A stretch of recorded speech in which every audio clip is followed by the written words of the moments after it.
नमो तस्स भगवतो अरहतो सम्मा सम्बुद्धस्स।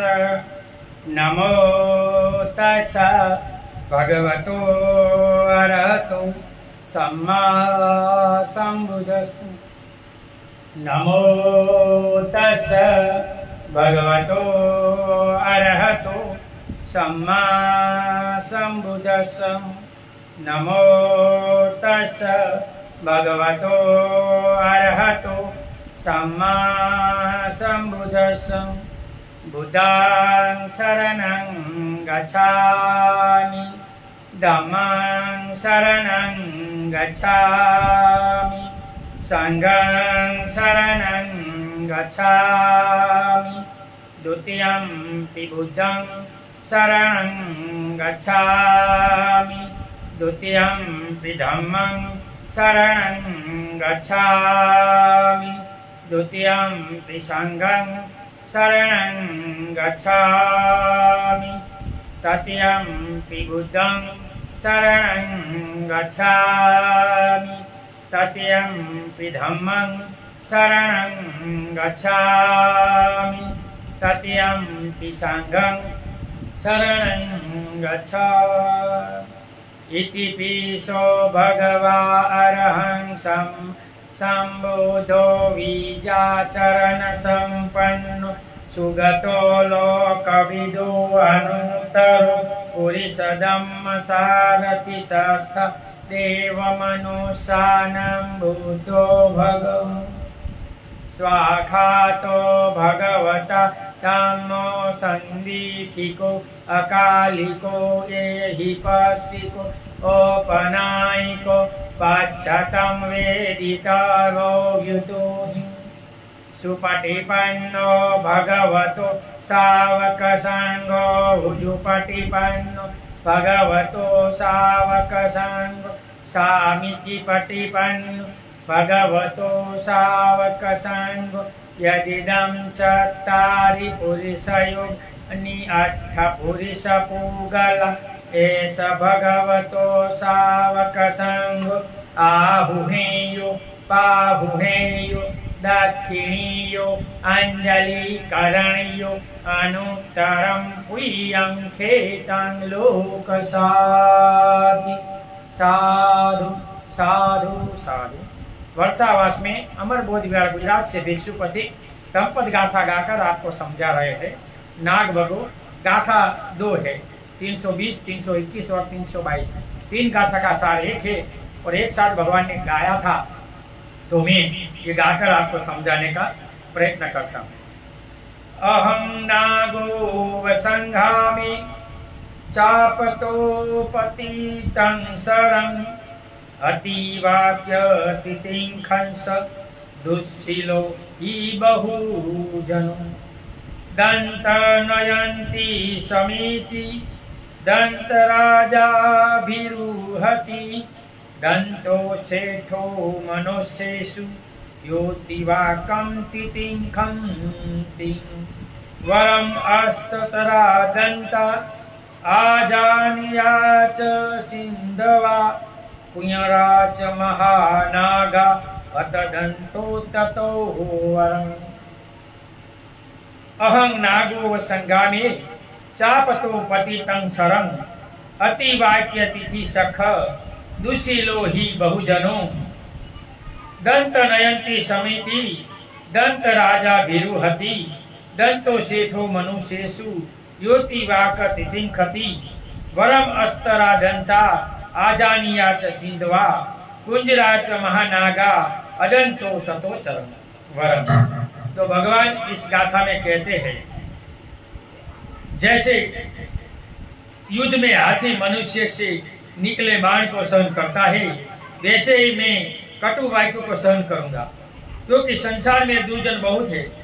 युद्ध में जाते समय राजा दांत अर्थात शिक्षित हाथी पर चढ़कर चढ़ जाता है। उसी प्रकार जो शिक्षित व्यक्ति कटु वचनों को भी सहन करता है वह लोक में श्रेष्ठ है। जैसे शिक्षित यानी कि दांत खच्चर खच्चरों में श्रेष्ठ है, अच्छे जाति सिंध घोड़े श्रेष्ठ है, हाथियों में दांत महानाग श्रेष्ठ है। इसी तरह में से जिसमें अपने को धर्मित कर लिया हो वह व्यक्ति सर्वश्रेष्ठ है। देखो भगवान क्या कहते हैं, युद्ध में मनुष्य संसार में भिक्षु भी युद्ध करते हैं तो कठोर वचन होता है, नहीं बोलना चाहिए। एक बहुत को कभी गाली गलौज, निंदा टीका, व्यर्थ बकवास और कठोर वचन नहीं बोलना चाहिए। ये भगवान की वाणी है। वाणी में भिक्षु को तो खास, क्योंकि वो संसार पर जीता है, तो संसार को दुखी न हो ऐसा वर्तमान भिक्षु का वर्तन होना चाहिए, ऐसा भगवान का इस गाथा में कहना है। भगवान तथागत जब कौशाम्बी में विहार करते थे, मागधी ने जो बोधों को नहीं चाहता था, नगरवासियों को घूस देकर तथागत तथा संघ के खिलाफ कर दिया, क्योंकि मागधिया के माता पिता बुद्ध से शादी कराना चाहते थे और बुद्ध ने मना किया। मागधिया इतनी खूबसूरत महिला थी कि इनके जैसे कोई खूबसूरती नहीं थी, लेकिन बुद्ध तो ऊपर उठ चुके थे ये गंदगियों से, तो मना किया। तो ये राजा की पत्नी बनी और ये अभी विद्रोह कर रही है, अहम का बदला ले रही है, निंदा टीका कर रही है। उन्होंने भिक्षु संघ को जगह जगह तंग करना शुरू कर दिया। तुम लोग मूर्ख हो, चोर हो, ऊंट हो, बैल हो, गधे हो, नारक्य हो, पशु हो आदि। इस पर स्थविर आनंद ने भगवान के पास जाकर वंदना की। कहा, पंते नगरवासी हम लोगों को आक्रोशित करते हैं, गाली देते हैं, यहाँ से कहीं दूसरी जगह चले जाना चाहिए। तथागत ने कहा, आनंद दूसरे नगर में भलते। तथागत ने कहा, वहां भी मनुष्य गाली देंगे तो क्या करेंगे, यहाँ जैसा वहां होगा तो क्या दूसरी जगह जाएगा, तीसरी जगह जाएगा। तो एक भिक्षु तो गाली गलौज अपमान सब सहन करना चाहिए, इसमें से जो पार उतरेगा तो ही वो मुक्त हो सकता है, वरना गलत है। कहाँ जाएंगे, पंते वहां से दूसरे नगर चलेंगे। भगवान आनंद को कहते, आनंद ऐसा नहीं करना चाहिए। जहाँ विवाद उत्पन्न हुआ है वहां से उनके साथ होने पर ही दूसरी जगह जाना चाहिए। अगर हम भाग जाएंगे तो लोगों को लगेगा कि भिक्षु झूठे ही, भिक्षु पेटू ही है, भिक्षु गलत है, और छाप चली जाएंगी। तो हमें एक हफ्ते भर रहना चाहिए, हफ्ते के बाद सब थक जाएंगे और सही झूठा है वो आ जाएगा। भगवान ने मना किया। जैसे संग्राम भूमि में गया हाथी चारों ओर से आए हुए बाणों को सहन करता है, लहू निकलता है, बाण के दर्द होता है, फिर भी हाथी लड़ता है। एक भिक्षु को भी संसार में लड़ना है, झूठे वचनों से, गाली गलौज से, वैर से वैर नहीं करना, अवैर से मैत्री करके सबको जीतना है। उसी प्रकार दूसरे द्वारा कही गई बातों को सह लेना हमारा कर्तव्य है। भगवान ने ऐसा कहते हुए इन 3 गाथाओं को सुनाया था। भगवान ऐसे कभी गाथा नहीं गाते। भगवान तो सर्वज्ञ थे, हमारे भगवान के सिवा दुनिया में कोई भगवान नहीं, ये सब ईश्वर है। भगवान एक ही है जो बुद्ध है, जिनका श्लोक है, भगरागो भगदोषो भगमोहो इति पीछो भगवो। जिस व्यक्ति ने अपना राग द्वेष मोह समन कर लिया है वही भगवान है। तो हमारा भगवान कैसा है, सर पर बाल नहीं है, पैरों पे चप्पल नहीं है, चिथड़े पैरे है और हाथ में भिक्षा पात्र है, शुद्ध है। भगरागो भगदोषो भगमोहो इति पीछो भगवो। तो हमारा भगवान ऐसा है, त्यागी है, भोगी नहीं। व्यक्ति यह सोचता है कि यहाँ लोग अच्छे नहीं हैं, किसी दूसरी जगह चला जाए, लेकिन वह यह भूल जाता है कि जहाँ वह स्वयं होगा वहाँ अपना मन भी होगा। जिसका अपने मन पर नियंत्रण एवं जिसे सहनशीलता नहीं होगी, किसी को देखना मात्र या वहाँ होना मात्र भी उसे परेशान करेगा। कहा जाता है, आप भला तो जग भला। हम अच्छे होंगे तो हमारा गुण अच्छे होंगे तो हमें अच्छे लोग मिलेंगे, बुरे होंगे तो चले जाएंगे। भगवान ने और बाबा साहब ने भी कहा है, जो धर्म का आचरण करेगा धर्म उनकी रक्षा करेगा। इसलिए हम बाबा साहब की हत्या को नहीं मानते, वो कर्म के अधीन थी, अपनी ताकत से ज्यादा काम किया तो 4-5 बीमारी आई और बीमारी से गए।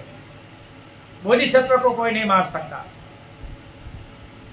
यह अपना ही मन है, जो सोचता है कि जहां जाकर यह कर लूंगा या वह कर लूंगा, लेकिन जब वहां पहुंच जाता है कुछ नहीं कर पाता। बहुत से लोग हवाई किला देखते हैं, लेकिन हवाई किले में इनका कुछ फायदा नहीं है। जिनके अंदर करने की क्षमता है, वह जहां है वहां रहकर भी खुश सब कुछ बहुत कर लेता है। जिनको करना है वो तो कहीं भी कर सकता है, लेकिन जिनको नहीं करना है वो कभी कुछ नहीं कर सकता। स्वयं मेरा अनुभव है कि जब मैं छुट्टी पर जाता हूँ कि वहां पढ़ूंगा, सोचकर कितनी बार पुस्तकों का बंडल ले जाता, लेकिन पढ़ना तो दूर बंडल खोल तक नहीं पाता। बहुत से लोग ले जाते हैं लेकिन पढ़ते नहीं, क्योंकि अभी मोबाइल आने से ये पढ़ने की सिस्टम खत्म हो गई। पढ़ना भी मोबाइल में हो गया, बुक देखते ही नहीं। यह हम सबकी मानसिक प्रवृत्ति है। वैसे ही मानसिक सहनशीलता है, अपने मन को कुशल कर्म की ओर प्रवृत्त करता है। सहनशीलता मन में कुशल कर्म आता है, नेगेटिव कर्म खत्म जाता है। इसलिए सहनशील सबसे बड़ा गुण है, पुण्य का गुण है। जो सहनशील समाशील रहेंगे जगत में वो कभी दुखी नहीं है। तुम बनिए, देखो कितना सहन करते हैं, अपने मजूर की गालियां भी सहन करते हैं, मैंने देखा। तो समाशील सहनशील सबसे बड़ा गुण, और सत्य कर्म पुण्य कर्म है, हर बोध में होना चाहिए। लेकिन हम देखते अभी बोध तो अभिमानी, भिक्षु को भी आदर नहीं करते, भिक्षु अभी बाप बनते हैं गुजरात में। तो सिर्फ 3 भिक्षु है पूरे गुजरात में। बाहर के प्रत्ययों पर ध्यान न देकर अपने मन का संयम करना पड़ता है। मन नियंत्रण है तो घर का अपना शयन कक्ष भी एकांत है। मनोपुकंबा धम्मा मनोश्रेष्ठा मनोमया मनसासी भासती वा करोती वा तत्व सुख पाए। भगवान कहते हैं मन को तुम जैसा बनाओगे वैसा तुम बनोगे। इसलिए अपने मन को काबू में रखो, मन से मन को। मन नियंत्रण नहीं है तो आप जंगल में भी अकेले है तो भी एकांत में नहीं है। जंगल में चले जाओ लेकिन उधेड़ बुन विचार आता है, ध्यान नहीं होता, तो जंगल अच्छा नहीं है। लेकिन शहर में रहो लेकिन विचार मत सोचो, पॉजिटिव सोचो, नेगेटिव निकालो, 5 वीर्य करो। दुनिया की ऐसी कोई भी कला नहीं है जो अभ्यास करने पर सरल नहीं हो जाती। इनका कारण मन है। मन को एक बार आ जाता है, उत्साह आ जाता है, तो कोई काम में इसको गलत फहमी नहीं होती, तुरंत हो जाता है। इसलिए प्रारंभ में छोटी छोटी बातों को, छोटे छोटे कष्टों को, दुखों को सहन करने का प्रयास करना चाहिए। जो कष्ट और दुख झेलेंगे, भगवान ने वो संवर कहा है, 7 प्रकार का संवर। इसमें बैठना, कटु वचन, मक्खी मच्छर, भिक्षु बैठेगा तो इनमें कुशल का गुण बढ़ेंगे, नहीं बैठेंगे तो कुछ नहीं होगा। धीरे धीरे व्यक्ति महान कष्ट को भी सहन करने की शक्ति अर्जित कर लेता है। क्या एक एक पैसा जमा करके सो नहीं होता? क्या एक एक शब्द का स्मरण कर शब्द भंडार को प्राप्त नहीं कर लेता? सामान्यतः सुख एवं संतोष है, दुख एक कसौटी है। जो व्यक्ति को तराशता है वही आदमी को आदमी बनाता है। दुख व्यक्ति को जगा देता है, सुख सुला देता है। इसलिए सुख से सावधान रहना चाहिए। क्या बोलते? सुख में छकना नहीं चाहिए, सावधान रहना चाहिए, और दुख में रोना नहीं चाहिए। दुख इतना बड़ा अभिशाप नहीं है जितना सुख, क्योंकि दुख में कोई सो नहीं सकता यह नहीं। आचार्य शांति में दुख के कई गुण गिनाए। दुख अच्छा है, जीवन में दुख रहेगा तो इंसान को सीखने का प्रमाण मिला, संघर्ष के बाहर निकलने का ताकत मिलेगी। सुख से ऐसा नहीं होता, ज्यादा सुख होता है चला जाता है, सुसाइड कर लेता है, गलत काम कर लेता है, गलत मार्गों पर चला जाता है। इसलिए सुख से अच्छा दुख अच्छी बात है, इनको स्वीकारना चाहिए, ऐसा भगवान इस गाथा में कहते हैं। दुख के कारण संसार के प्रति संवेग उत्पन्न होता है। यह संसार एक क्षण भी रहने योग्य नहीं है, सोचने के लिए विवश कर देता है, जो निर्वाण के मार्ग को प्रशंसित करता है। अरे घोघा, बोला भाई क्या ना? वैराग्य उत्पन्न होता है। दुख, धन, यौवन आदि से उत्पन्न घमंड का नाश करता है। दुख से पीड़ित प्राणियों के प्रति करुणा उत्पन्न होती है। पाप करने से डरता है। आध्यात्म में प्रति श्रद्धा उत्पन्न होती है। इसलिए दुख हो या कटु वचन हो या किसी से ठगे जाए उसे सहन करना चाहिए। हम निम्न विधि एवं विचारों को पैदा कर अभ्यास कर सकते हैं। तो भगवान कहते हैं दुख को स्वीकारो और सुख से दूर रहो। सुख में सट मत जाओ, ज्यादा दुख आ जाएगा। आहार विहार के व्यक्तिक्रम या गड़बड़ी होने पर बीमार हो जाते हैं, अस्वस्थ हो जाते हैं, दुखी हो जाते हैं, लेकिन उस समय हमें किसी के प्रति क्रोध उत्पन्न नहीं होता। अपितु जब कभी हमें कोई प्राणी कष्ट पहुंचाता है, हम प्राणी के प्रति हमें क्रोध आता है। ये तो होता है, कोई प्राणी से हम दूर रहते हैं, माथा लगाते हैं, क्रोध आता है और हम सीधा मार देते हैं। हम सोचते नहीं कि प्राणी है, इनका ये स्वभाव है। हमें सोचना चाहिए, हम इंसान है, हम सोच सकते हैं। वो प्राणी हो, मनोनियम से चलता है, वो सोचेगा नहीं। इनको पता नहीं है तुम कौन हो, वो तो लागणी से चलता है।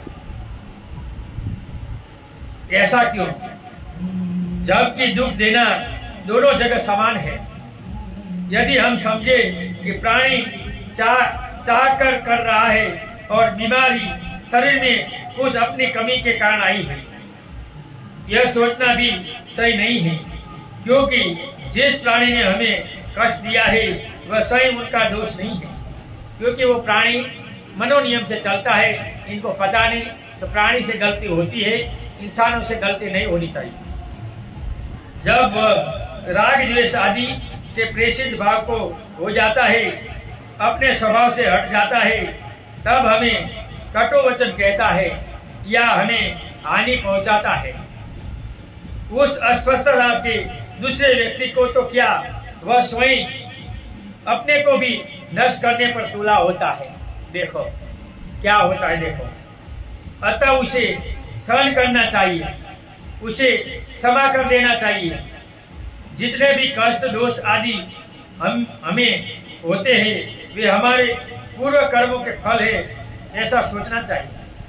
पूर्व जन्म में हमें किसी की निंदा की होगी, किसी को ठगा होगा, इस तरह से अकुशल कर्मों का ही मैं परिणाम भोग रहा हूँ, ऐसा सोचकर सहन कर लेना चाहिए। क्षमाशील सहनशील काम करेंगे तो ही हम अच्छा जीवन जी सकते, तो ही हम वीर्य हो सकवान हो सकते, तो ही हम जगत में आगे बढ़ सकते।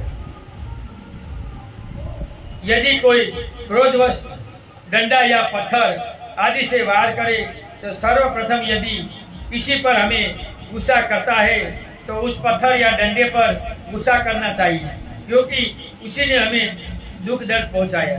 लेकिन गलत है, हम पत्थर को कुछ नहीं कहता, पता है मारने वाले को कहते हैं। यदि यह कहे कि पत्थर तथा डंडा निर्जीव है, उनका कोई दोष नहीं है, दोष तो फेंकने वाले या मारने वाले का है, फिर फेंकने वाले को भी कुछ दोष नहीं होता।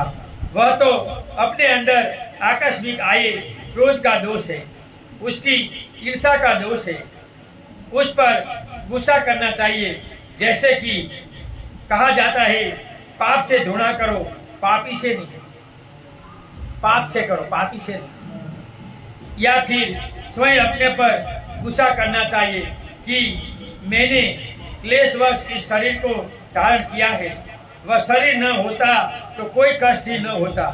दुख की जड़ तो इस शरीर का होना है। क्या नरक का रक्षक और यमदूत हमारे कर्मों में नहीं उत्पन्न हुआ? यदि हमने नरक जाने वाले कृत्य न किए होते तो नरक हमारे लिए नहीं होता। जैसे अभी स्वर्ग और नरक का अस्तित्व होते हुए भी हमारे लिए नहीं है, इसी प्रकार भविष्य में भी वह नहीं होता। क्या यह सब हमारे ही कर्म का परिणाम नहीं है? अतः किस पर क्रोध करे? इसलिए श्रमण को, निर्वाण के अभिलाषी को, इस शरीर को अपने दुख की जड़ मानकर संसार के बंधन को काटने का प्रयास करना चाहिए। क्या कहते हैं? संसार के दुख की जड़ है, वो दुख की जड़ को तोड़ने का हमें प्रयत्न करना चाहिए, ऐसा भगवान कहते हैं। तिरस्कार, कठोर वचन या अपयश इत्यादि से हमें हमारे शरीर को कोई कष्ट नहीं होता। फिर हम उन पर गुस्सा क्यों? तो हम लोगों के सामने गिर जाएंगे, लोग हमें पसंद नहीं करेंगे इत्यादि, लेकिन वास्तविक समझ जाएंगे कि गलती किसकी थी। यदि वही भी समझे तो लोगों की प्रसन्नता और अप्रसन्नता हमें स्वर्ग को नहीं पहुंचा सकती। दूसरे जन्म में तो हम हमारा अहित नहीं कर सकता। बैठना पुण्य कर्म है, जो बैठेगा इनको फायदा होगा। समाशील सहनशील सबसे बड़ा गुण है। इस जन्म में भी वह कब तक हमें अप्रसन्न रहेगा, कभी न कभी तो वह समझ ही जाएगा। यदि नहीं भी समझे, लाभ एवं सत्कार का आदि को मरते समय छोड़ ही जाना होता, लेकिन यदि उसके प्रतिकार में जो गुस्सा कर अकुशल कर्म किया उसे हम साथ लेकर जाना पड़ेगा, जिससे कई कल्पों तक हम नरक आदि निम्न जातियों को पीड़ा भोगनी होगी। इसी प्रकार विचार करने से व्यक्ति क्रमशः सहनशीलता को प्राप्त कर सकता है। ऐसा शिक्षित समझदार व्यक्ति व्यक्तियों में श्रेष्ठ है, जैसे हाथी में शिक्षित हाथी अश्व में सीधी श्रेष्ठ है। जो कटु वचनों को सहता है, व्यर्थ से व्यर्थ नहीं करता, वो स्वर्गगामी निर्वाणगामी और वो शिक्षित है। कटु के सामने कटु, एक के सामने दो कहेंगे, वो शिक्षित नहीं है, वो अशिक्षित। तो भगवान ने इस गाथा में कहा कि युद्ध में हाथी बाणों को सहन करता है। हे भिक्षु, हे मेरा बोध, तू संसार के कटु वचनों से वीर्य कर, इनको वेट और जीवन में आगे बढ़े। यहाँ ये गाथा खत्म हुई। आगे चौथी गाथा 323 नंबर की गाथा गाकर मैं आपको पढ़ाने का प्रयत्न करता हूँ। नाग भगो, नाग, नाग यानी हाथी। नाग का दूसरा सांप भी होता है। भूतकाल में हाथी होता है और नागराज कुल के राजा भी होते थे। नहीं हिते यानेदि गच्छेय अगन्तं दिशं यथा नता सुदैन्तं दन्तो दन्ते न गच्छन्ति। नहीं एते ही नादेहि गच्छेय अगतं दिशं यथन्तं सुदन्ते दन्तो दन्ते गच्छन्ति। भगवान कहते हैं इन शिक्षित हाथी, घोड़े, खच्चर आदि वाहनों से कोई निर्वाण तक नहीं पहुंच सकता। कोई असभ्य संयमी शिक्षित व्यक्ति ही निर्वाण प्राप्त कर सकता है। प्राणी में मनोनियम लगता है, कर्म नियम नहीं लगता। कर्म नियम मनुष्य में लगता है। तो मनुष्य योनि ही ऐसी है जो काम लोक, रूप लोक और अरूप ब्रह्म लोक, ये 3 लोक, 31 लोक में जन्म मरण का चक्कर में जो मनुष्य भागते रहते हैं, इसमें 6 देवता लोक, मनुष्य लोक, इनके नीचे प्रेत लोक, असुर लोक, तीर्थक योनि और नरक लोक। तो इनके अंदर एक एक लोक में 2-2, 3-3 हजार साल जीवन भोगना पड़ता है। इसलिए मनुष्य रूपी जीवन कल्पों में आता है। इसलिए इंसान को सोचना चाहिए। ज्यादातर मनुष्य तीर्थक योनि से मनुष्य में आते हैं। नीचे की प्रेत, असुर और नरक से कोई नहीं आता। कोई आता है तो इनका शरीर और शरीर में खोट होता है। तो इसलिए भगवान कहते हैं कि समाशील सहनशील रहना चाहिए, क्योंकि मनुष्य रूपी जीवन ही ऐसा है कि हम विमुख हो सकते हैं। इसलिए मनुष्य को भाषा में अच्छा व्यवहार होना चाहिए। एक व्यक्ति को दूसरे व्यक्ति से अच्छा व्यवहार करना चाहिए, समाशील संस्कृत का व्यवहार करना चाहिए। ऐसा भगवान इस गाथा में कहते हैं। नाग बनो में हाथी, नाग यानी हाथी बड़ा होता है। एम आप बड़े बनो। क्या बोलते? बड़े बनो। एक महावत जो बाद में भिक्षु बन गया था, उसे अचिरवदी नदी के किनारे एक महावत को हाथी को शिक्षित करते हुए देखकर उसने कहा, यदि यह अमुक स्थान पर बरसी लगाए तो हाथी शीघ्र दमित शिक्षित हो जाएगा। इनको पता है दुखती रग मारेंगे। ऐसे हाथी को जहाँ दुखता होगा, जहाँ ज्यादा दर्द होगा, वहां मारोगे तो वो मानेगा। इतना बड़ा हाथी तो बिना दर्द कोई नहीं मानता। इतना बड़ा हाथी, इतना बड़ा शेर, सबको मनुष्य से डर लगता है, क्योंकि मनुष्य बुद्धिमत्ता है। मनुष्य के पास मन है, तो मन से मन को, खुद का मन को भी हम पकड़ सकते हैं। जो प्राणी क्या चीज है, इतने बड़े बड़े हाथी, इतने बड़े बड़े शेर को जो हम समझा सकते हैं, प्रशिक्षित कर सकते हैं।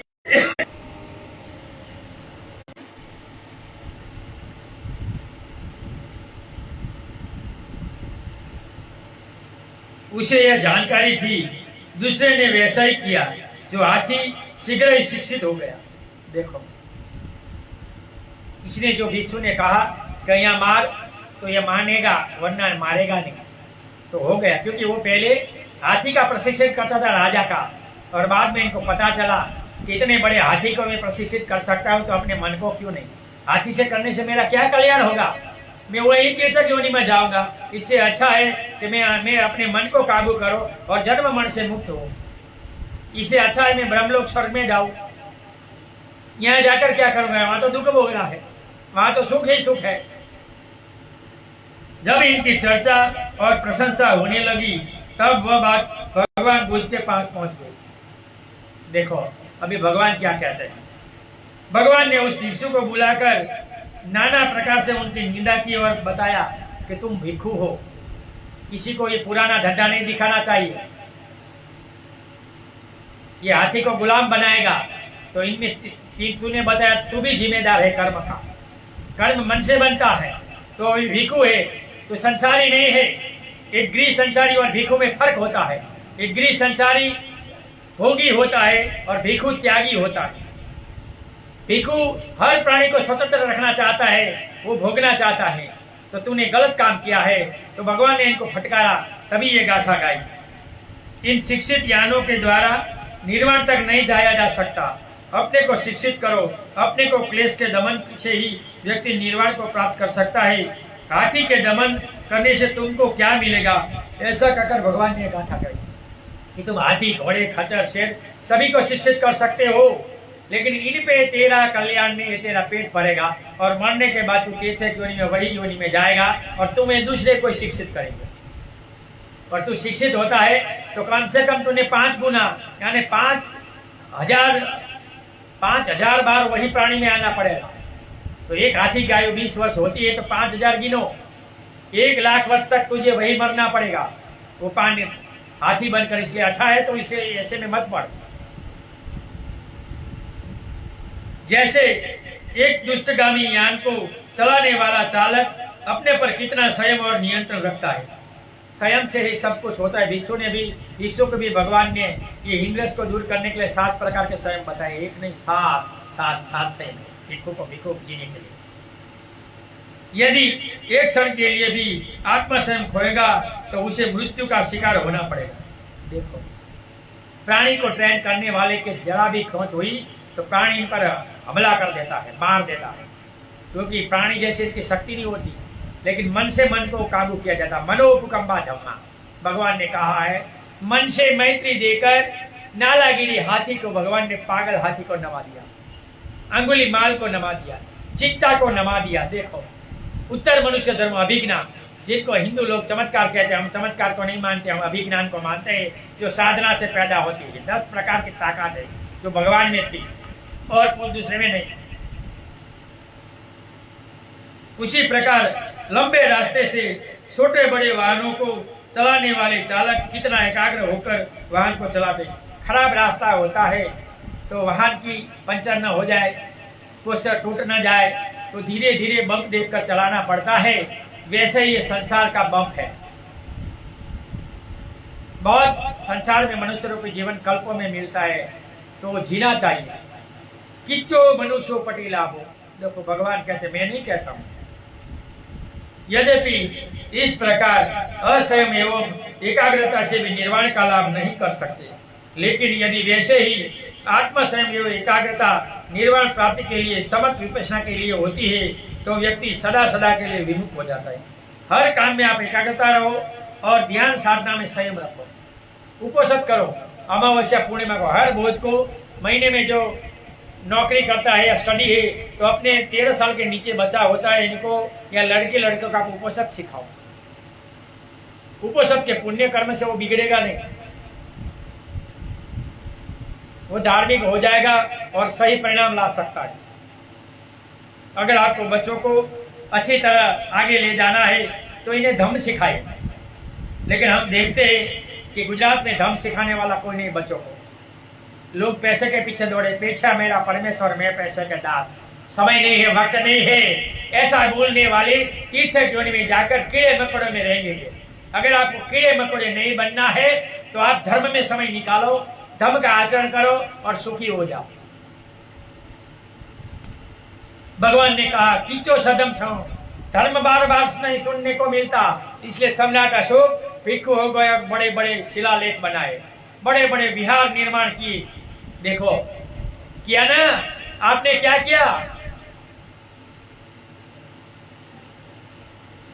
इसका अभिशाप यह नहीं है कि चालक के लिए यह सब व्यर्थ है, उसके इस पैसे से बहुजन का हित हो रहा है। हाँ, इसके लिए आवश्यक है कि उस व्यक्ति के अंदर यह भावना को ही मैंने निस्वार्थ देश के लिए कर रहा है, जनता के सुख के लिए दिन भर गाड़ी चला रहा हूँ, उस सेवा के लिए वह अपने को धन्य और भाग्य समझता हो, तो इस तरह का मनोभाव भी अंतर्गोतवा निर्वाण का मार्ग निश्चित करेगा।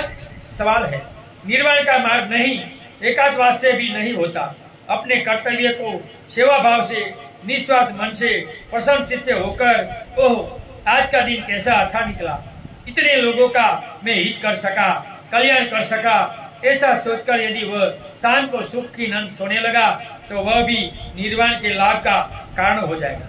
लेकिन ऐसा नहीं होता, नीतिमत्ता खत्म हो गई, वाहन चलाने वाला अनजान आ गया तो ऐसे 10 चलता है तो 20-50 में काप लेते, गलत है, वो निरेगामी हो गए। क्षेत्रों मत, झूठो मत, भगवान ने बोला है। अगर आप बोझ है और मृत्यु के पीछे का डर है, जन्म मरण चक्र का, तो अच्छा करो, बुरा मत करो, पाप कर्म मत करो, कुशल कर्म करो, पुण्य कर्म करो और नीतिवान बनो।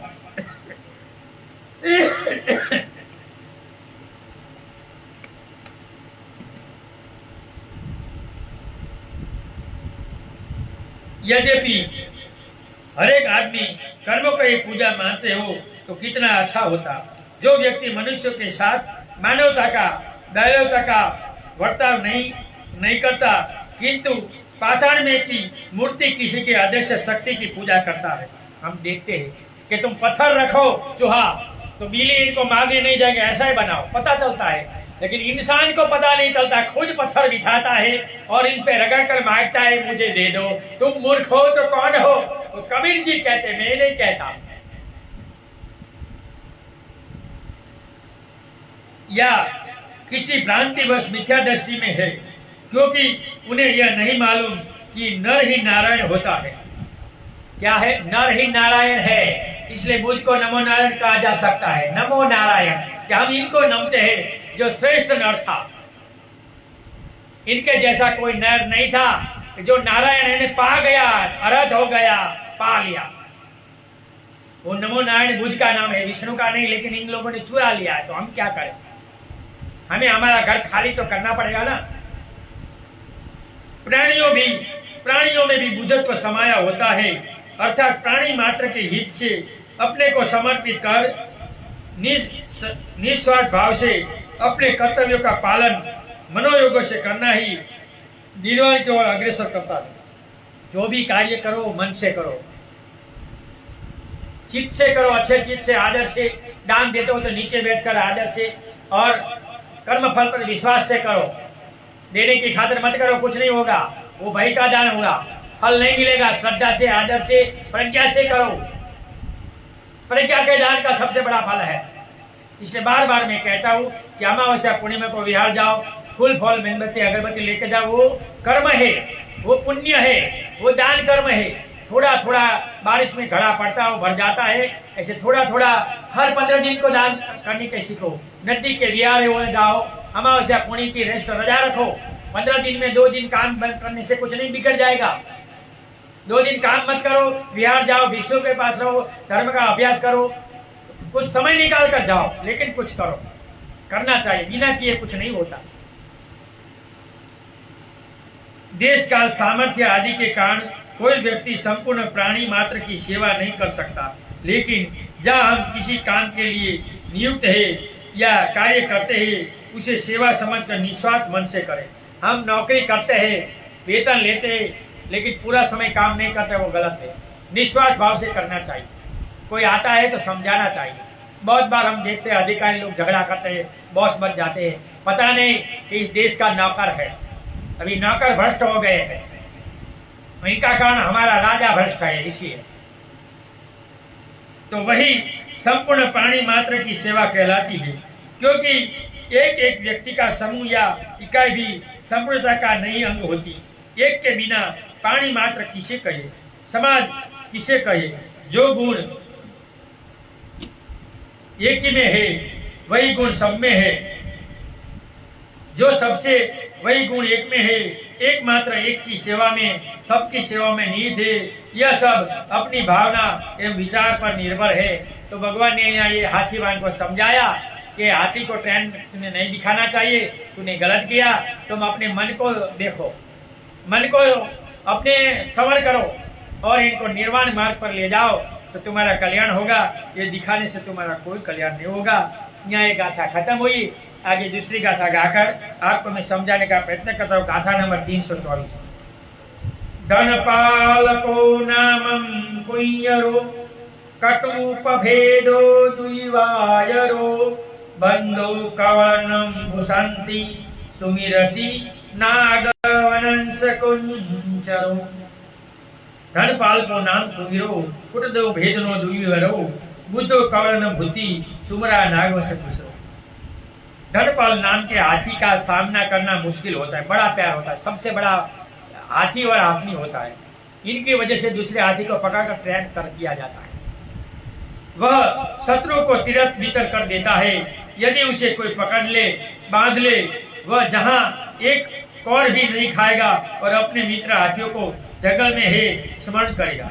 वो भूखा मर जाता है लेकिन खाता नहीं, अपने मित्र को याद करता है और इनमें बहुत बड़ी शक्ति होती है, बहुत बड़ा पैर होता है। ऐसा भगवान का इस गाथा में कहना है। हाथियों के आधार पर भी भिक्षु को बहुत समझाया, हर प्राणी के आधार पर समझाया। मिलिंद प्रश्न पढ़ लो। हर बोध के घर में मिलिंद प्रश्न और धम्पद होना चाहिए। ये हमारे जो धर्म ग्रंथ है। धम्पद तो रोज सुबह शाम सुनना चाहिए। ये YouTube में बनते पथिक है, सुबह शाम 15 मिनट सुनो। अपने घर में कितना फर्क आता है 1 महीने में देख लो। और अपने दूसरे मित्र है YouTube में बनते पथिक को सब्सक्राइब कराओ और कहो कि ये चैनल देखो और अपने को कल्याण करो, कल्याण मार्ग पे चलो। श्रावस्ती में 8 लाख की संपत्ति वाला एक धनी ब्राह्मण था। उसे 4 पुत्र हुए। कितने? 4।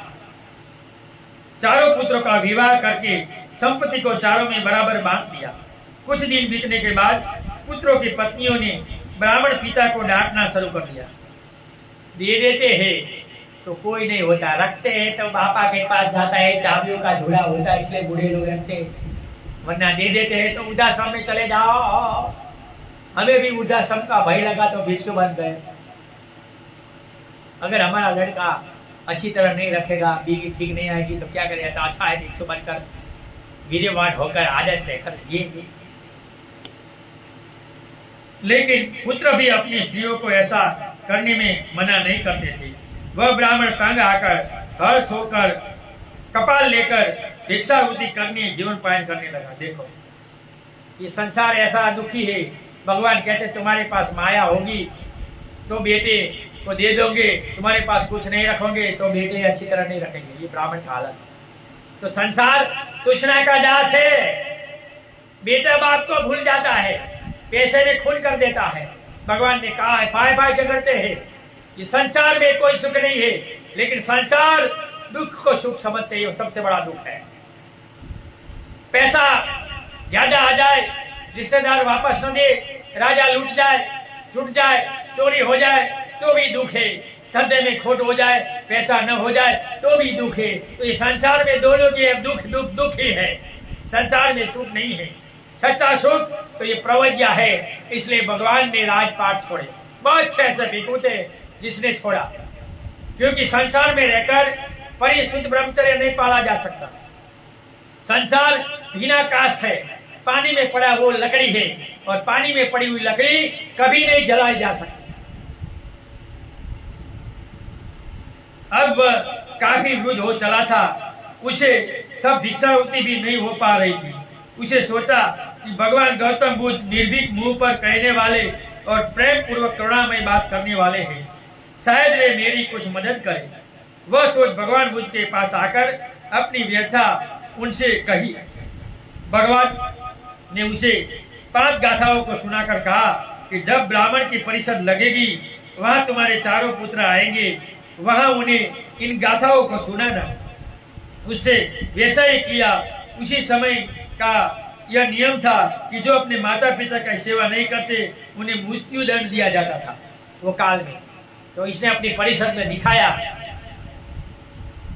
मृत्यु से भयभीत होकर उन 4 लड़कों ने उनकी खूब सेवा की।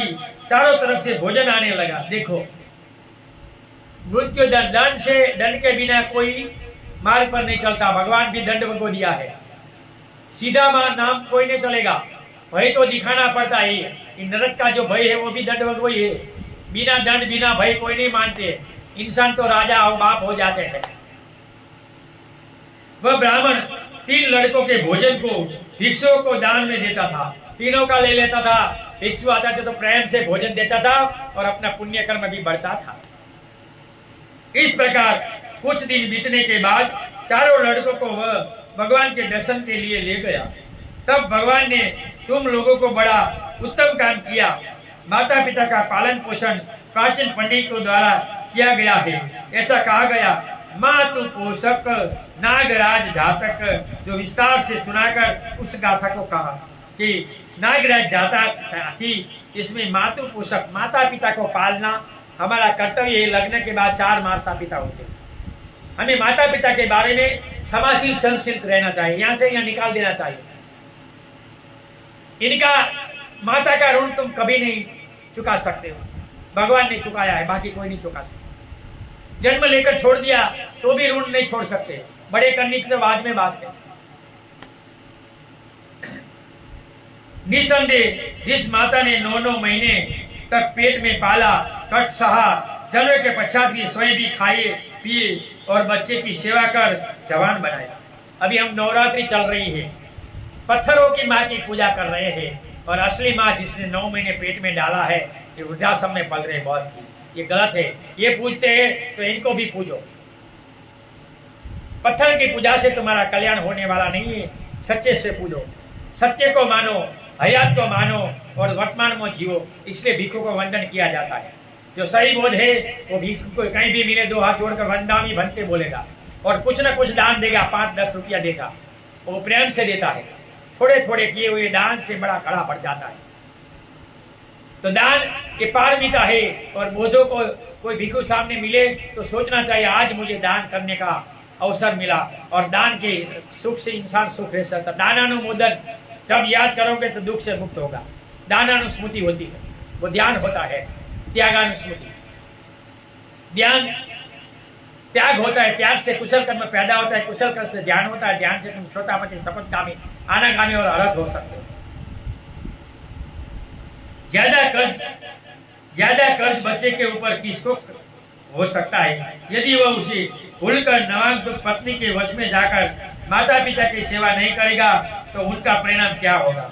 अभी तो पत्नी को कहे तो मावड़िया हो गया है, मावड़िया को कहे तो पत्नी का हो गया। दुख होता है, बहुत दुख होता है माता पिता के साथ रहना। मैं तो 3 भाई इकट्ठे थे, इनके पास रहा हूँ, शादी ब्याह इनके करवाए। पिताजी तो बहुत बूढ़े थे तो सब देखा है, फिर भी कोई सुख नहीं मिला। भिक्षु बनकर सुख मिला।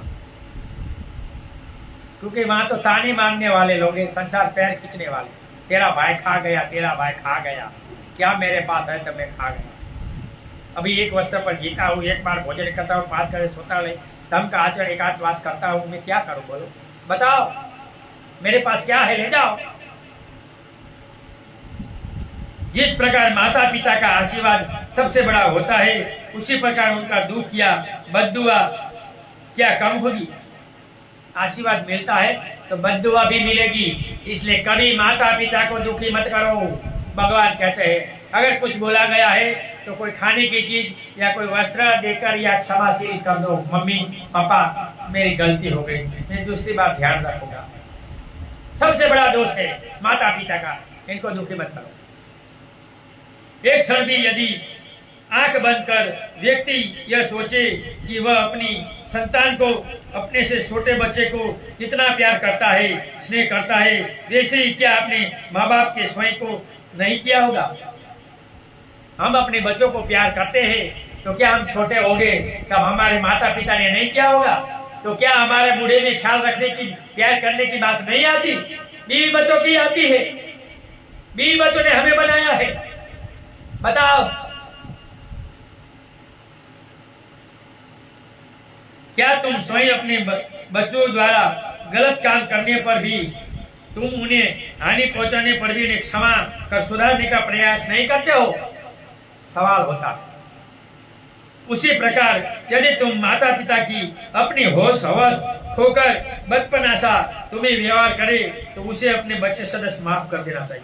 बच्चा और बूढ़ा एक होता है। जैसे हम बच्चे को जाने देते हैं, जैसे माता पिता के कोई कर्म को जाने देना चाहिए, यहाँ से यहाँ निकाल देना चाहिए। बच्चे को हम अच्छी तरह प्यार करते रखते, ऐसे ही माता पिता को रखना चाहिए, वरना नर्क में जाकर भोगना पड़ेगा। जो अपने माता पिता को नहीं पालता है वो नर्क में भोगना है। भगवान कहते हैं जो भौतिक सुखी है और माता पिता को नहीं पालते वहाँ रोग बीमारी पैसा चला जाता, बहुत दुख होता बच्चे का वगैरह। इसलिए भौतिक सुखी को अपने माता पिता को पालना चाहिए, छोटे बड़े को नहीं, भौतिक सुखी वाले को। और दिकरी दिकरा का कोई भेद नहीं है, दिकरा से भी वंश चलता है और बेटी से भी वंश चलता है। इसलिए अगर लड़कियां है तो इनके साथ रहकर तुम घर जमाए रखकर रह सकते हो, कोई पार की थापन नहीं है। लड़की भगवान बोलते स्त्री पुरुष संसार के दो पहिए हैं, इसलिए शादी करो तो दोनों की उम्र एक होनी चाहिए, या लड़की 1 या 2 साल बड़ी होनी चाहिए, छोटी नहीं। भगवान कहते हैं अगर तुम बुद्ध को मानते हो तो ये मार्ग पर चलो, तुम्हारा कल्याण होगा। ऐसा न करने पर तुम्हारी संतान आगे चलकर क्या तुम्हारी सेवा करेगी? देखो भगवान पूछते हैं, छोटे से बच्चे में संस्कार आता है, हम अपने माता पिता को पालेंगे तो बच्चा भी इनका संस्कार बनेगा। और पहले इकट्ठे रहते थे माता पिता ही, दादा दादी ब्याज को संस्कार देते थे। अभी ब्याज तो घरड़ा घर में संस्कार नहीं है, वो बड़े होकर तुम्हें भी घरड़ा घर में छोड़ देंगे, तुम्हें भी वहां जाने के लिए तैयार होना पड़ेगा, कितना भी पैसा इकट्ठा कराओ। धन पालक हाथी के सदस्य जो अपने बच्चों एवं परिवार के नेतृत्व की जिम्मेदारी लिए चलते हैं उनकी रक्षा करती है। मैंने जो घर की जिम्मेदारी भोगी, अगर वो नहीं की होती तो आज मैं भिक्षु नहीं होता। अच्छा हुआ मुझे जीवन मिला में जिनका हाथ है वो सब सुखी हो जाए, क्योंकि मैं तो इस जन्म में मुक्त होने वाला हूँ। मैंने पहले ध्यान सब कर लिया है, 3 ध्यान बाकी है। 3 साल में लोग हमारे पास आएंगे, ये मैं वीर्य से कहता हूँ, अभिमान से नहीं, क्योंकि ध्यान साधने के बिना कुछ नहीं है। और मैंने वो थाईलैंड में जाकर देखा है कि ध्यान की ताकत क्या है, श्रीलंका में देखा है, इंडिया में कुछ नहीं है। वहाँ मोनेस्ट्री से भिक्षु पैदा होते, या पेटू संसार से होता है, खाने पीने के लिए 90% होते हैं, पैसा इकट्ठा करने के लिए, और लोगों को वही से ठीक लगता है। लोग भी ऐसे ही है,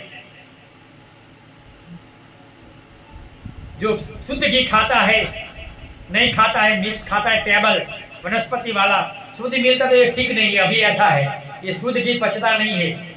शुद्ध धर्म बुद्ध धर्म किसी को पता नहीं है। आंबेडकरवाद के नाम पर नेगेटिव धर्म पड़ता है, तो बाबा साहब ने कभी ऐसा नहीं किया। एक मूर्ख है जो खुद दीक्षा दे रहा है, बाबा साहब का स्टेटमेंट का गलत अर्थ कर रहे हैं। 2 मूर्ख है गुजरात में उपासक, और चिवर भी देते हैं सामने का, देखो कितना पाप कर्म कर रहे हैं, नरक में जाएंगे और भोगेंगे। हमने तो समझा है लेकिन मानते नहीं है। और गुजरात में कोई उपासक है ही नहीं, हो गए तो इसको काम के लिए बंद करेंगे, इनके पास दीक्षा लेने नहीं जाएंगे। यहाँ तो बाबा साहब के नाम पर मूर्ख बनाया जा रहा है।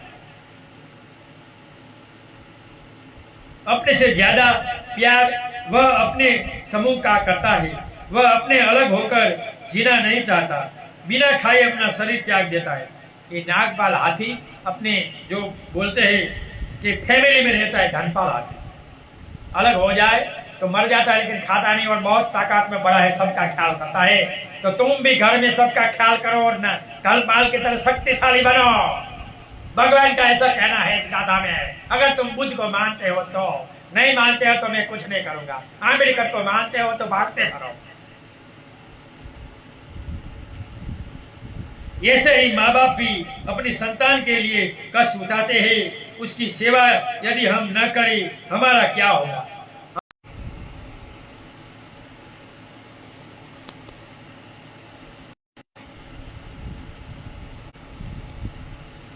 हमें सब ख्याल रखना चाहिए। अगर हम ख्याल नहीं रखेंगे माता पिता ना, हमें कुछ मिलने वाला नहीं।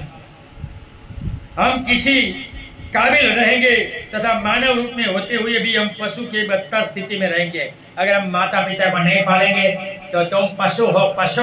भगवान कहते हैं देखो, अगर तुम बुद्ध को मानते हो, बाबा साहब को मानते हो, तो माता पिता को अच्छी तरह ख्याल रखो, क्षमाशील सहनशील रहो, इनका सुख से तुम सुखी होगे। अगर तुम इनको वृद्धाश्रम में डालोगे तो तुम्हारा नर्क जाना तय है।